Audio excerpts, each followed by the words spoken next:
Sederet dugaan pengacara soal percobaan pemerkosaan model di Banyuwangi. Pengacara dari model yang melaporkan kasus percobaan pemerkosaan, meminta kasus tersebut dilakukan BAP ulang.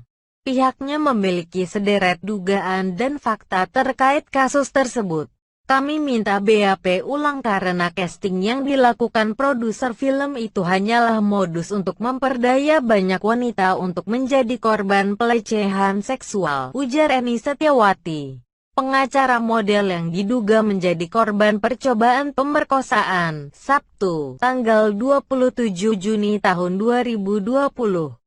BAP ulang ini, kata Eni, harus dilakukan lantaran dirinya baru saja ditunjuk sebagai pengacara korban.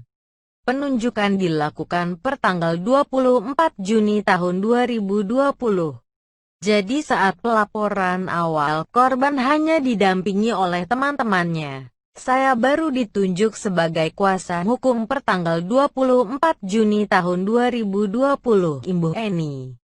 Menurut Eni, casting yang dilakukan produser film tersebut hanyalah modus belaka untuk memperdaya banyak wanita. Bahkan, Eni berkeyakinan bukan kliennya saja yang menjadi korban pelecehan seksual oleh sang produser, melainkan sudah banyak wanita yang menjadi korban, hanya saja mereka takut atau malu untuk melapor. Saya yakin banyak korban yang tidak berani melaporkan karena takut ataupun malu. Oleh sebab itu, kita akan membuat pelaporan baru pelecehan seksual bermodus casting abal-abal. Kita yakin produser film itu hanyalah modus untuk memperdaya banyak wanita untuk menjadi korban pelecehan seksual, tambahnya.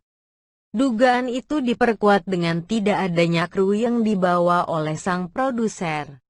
Selain itu, casting diselenggarakan di tempat yang tidak lumrah, yakni di sebuah hotel melati.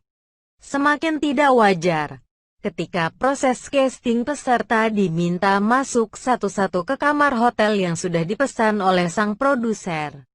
Saat casting antara skrip yang disodorkan dengan arahan casting tidak sesuai. Kita juga temukan fakta, jika terlapor meminta peserta memperagakan adegan ciuman sesama jenis lesbi, ungkap Eni.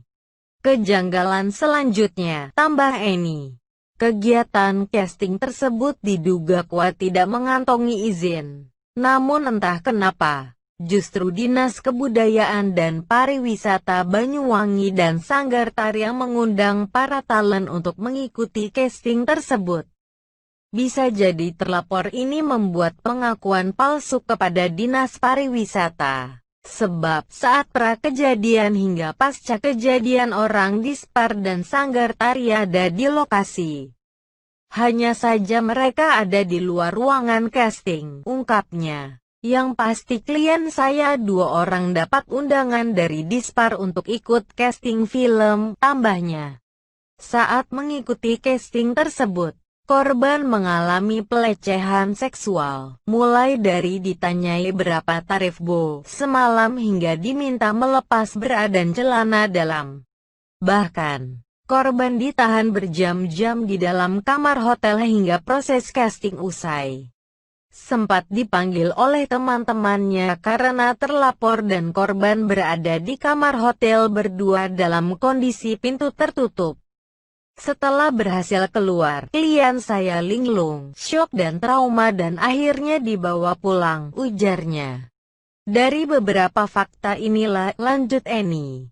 Casting yang diselenggarakan oleh produser berinisial R diduga kuat hanya sebagai modus untuk melakukan penipuan maupun memperdaya para talent yang mayoritas perempuan berparasayu. Permintaan BAP ulang dilakukan karena sebelumnya Polresta Banyuwangi tidak menemukan bukti kuat terkait laporan percobaan pemerkosaan seorang model tersebut. Bahkan, Eni menduga casting abal-abal tersebut bukan hanya untuk memperdaya korban, namun juga ada dugaan trafficking.